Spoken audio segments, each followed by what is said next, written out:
All right, Chris, how about that Thursday forecast? Looking good, just a cooler start for some, and we do have an active frost advisory just outside of our area, and you can see why. It's actually some of these fringe areas between Southern Pines, Greensboro, and west of Raleigh that are a little bit on the cooler end. We can see for some of our current temperatures over in Asheboro, 39 degrees, 39 in Salisbury. So whenever temperatures really drop between 33 and 38 degrees, as long as the wind is light enough, we're still looking at a okay breeze that's kind of preventing that frost. That's the reason why they have that frost advisory just outside of our viewing area. I think all of us are fine. So if you're watching from Albemarle and Salisbury, you have any delicate plants, think they should be fine as far as any of that frost potential goes. 74 is my high for today across much of the area. Mid 70s down to the southeast, 72 in Hickory, and even the mid 60s on a delightful day up in Boone. But this is an average day, quote, quote, but an above average look to the day. 74 degrees is where we should be for this time of the year. And you can see temperatures reaching the lower to the mid 70s for a majority of the afternoon. Winds calming as well.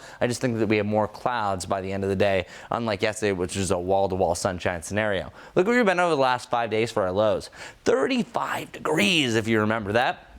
Then we were in the 50s and then the 40s. This morning dropped down to lower to the mid 40s, but then over the next 5 days, you can see Friday we're back to the 50s and then boom, into the lower 60s. And this is all part of a big time warm up. The reason why is it's called a ridge. Sometimes you can call it a heat dome, especially when you're closer to the summer months. This is pushing in some of that warm air out of the south. So it's all about the jet stream. Meanwhile, it's much cooler further off towards the west. And the reason why this is moving into place and why we're going to see a lot of rain through Oklahoma and Missouri is all part of what's called atmospheric blocking. Just like traffic, sometimes there's a atmospheric traffic jam. That's exactly what's going to happen. So meanwhile, a lot of rain through the central part of the United States, we are just seeing excessive heat for this time of year, where it's actually feeling more like June compared to April. High temperatures tomorrow, jumping up to 84 degrees, 81 in Hickory, and then the lower to the mid 70s up in the mountains. Winds will be picking up though. We're expecting gusts of about 20 to 25 miles per hour out of the southwest. So that's that real warm breeze that we had a couple of days ago.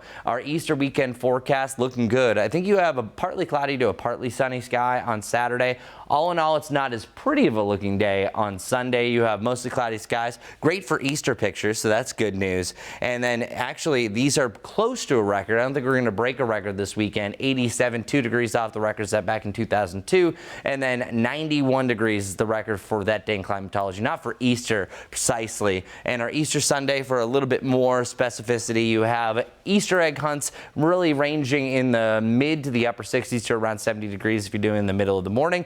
By the time you're having Easter lunch, highs starting to hit the mid 80s by the end of the day, but Easter lunch in the upper 70s. So our Guy Roofing 70 forecast showing a nice little warm up through the weekend, but Saturday is the top. Then we still hold on to the 80s on Monday, but then we start to see another shift. This is going to allow more fronts to drape across the area. That's why it's a little bit cooler. On and off rain chances, even a better chance for thunderstorms next Wednesday. So enjoy the warm up while we have it, and also enjoy our morning sports coming up.